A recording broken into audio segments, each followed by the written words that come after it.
Gencekî pisporê elektroniîk dev ji karê elektronikê berdide û dest bi komkirina kelûpelên dîrokî dike.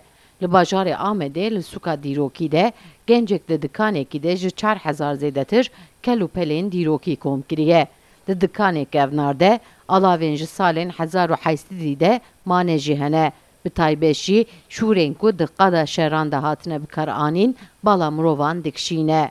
Belli bir dönem elektronikçilik yaptım ama şimdi insanlar keyif aldığı işi yapmalı. Her zaman savunduğum şey budur. Karê min ê eslî elektronik e, lê meraqa min li ser kelûmpelên dîrokî hebû. Min jî zaroktiya xwe da dest bi komkirina giradên kevnar kir.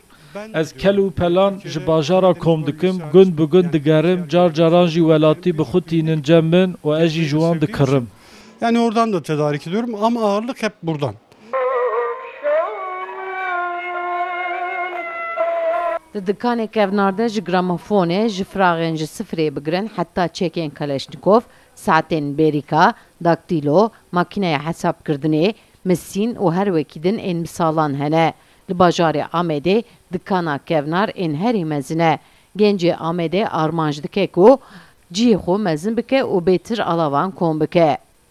Ya üzerindeki çizgiyi çok fazla bozmamaya çalışıyorum. Di dikanê de 4000 zêdetir kelûpel hene, ciyê min endî têr nake. Komkirina kelûpelên dîrokî heves û hunerek e.